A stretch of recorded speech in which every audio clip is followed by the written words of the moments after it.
Haleluya. Tuhan yang kita sembahkan, Tuhan setia. Haleluya. Allah yang memanggil kamu kepada persekutuan dengan anaknya Yesus Kristus, Tuhan kita adalah setia. Haleluya. Bukan saja dia panggil nama kamu semua, dia buat satu persekutuan dengan Yesus Kristus. Haleluya. Satu fellowship yang begitu erat. Amen. Satu fellowship begitu dengan Tuhan Yesus Kristus. Haleluya. Begitu indah. Ini adalah satu jemputan yang begitu istimewa. Haleluya. The best of the best invitation you can have.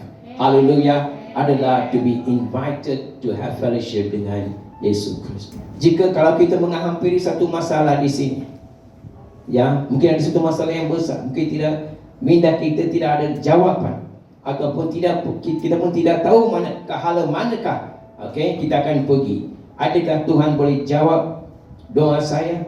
Adakah saya boleh dapat jawapan dari Tuhan? Di sini apa yang kita baca di sini, Tuhan yang kita sembah adalah Tuhan yang akan memegang perjanjian.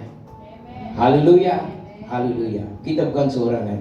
Kita tak perlu menangis, ya, diam diri di bilik kita.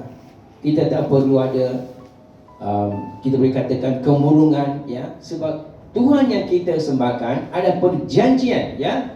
Jadi dia adalah Tuhan yang setia, ya. Tuhan yang setia. Dia berpegang pada perintahnya. Apa dia kata dia akan buat, tetap pasti dia akan buat. Amen. Sampai kepada di mana bukan saja diri kita sendiri, family kita, ya, anak kita, cucu kita, dan semua keturunan. Haleluya. Perjanjian ini satu perjanjian yang begitu bagus, begitu indah.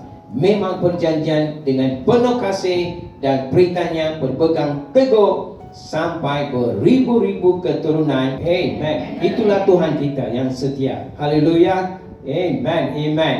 Jadi Ayub berkata, walaupun dia ada banyak masalah, banyak rintangan hidup dalam masa itu, dia macam-macam masalah, Ayub masih buka mulut dan berkata, aku tahu. Setiap kali kita ada masalah apa sahaja, kita kena buka mulut, bagi tahu Tuhan, saya tahu Tuhan ada berada di sini. Tuhan ada dengan di saya. Haleluya. Saya percaya Tuhan. Amen. Tuhan, kaulah yang setia. Haleluya. Ucapkan, buka mulut, ucapkan dia itu Tuhan yang boleh lakukan segala sesuatu. Amen. Amen. Tidak ada benda yang Tuhan tak boleh dilakukan. Tidak ada kegagalan di Tuhan. Amen. No failure. Okay. Tuhan memang Tuhan yang maha kuasa, dan setiap benda dia buat mesti akan terjadi. Haleluya. Haleluya. Kita perlu ingat, walaupun kita dalam rintangan yang rendah, emosi yang rendah, mungkin emosi yang kita tidak tahu apa nak buat, kita kena ingat Tuhan yang kita sembahkan adalah Tuhan yang setia. Haleluya. Dalam mungkin segalanya akan terjadi, mesti sukses akan terjadi apabila kita membuka mulut dan bagi tahu macam Ayub, Tuhan yang maha berkuasa. Haleluya. Tuhan yang kita sembahkan adalah Tuhan yang setia. Haleluya. Di mana juga kita pergi, di mana saja, dan mungkin dalam negeri, di luar negara ke, Tuhan masih setia. Haleluya. Haleluya. Hari ini kitalah saksi Tuhan. Kitalah manusia yang boleh katakan saya kenal Tuhan. Amen. Haleluya. Kita boleh menghampiri Tuhan dengan tanpa apa-apa penghalangan.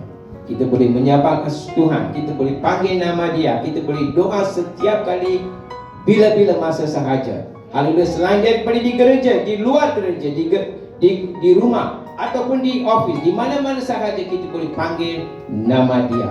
Hal itulah kebebasan yang kita ada sekarang.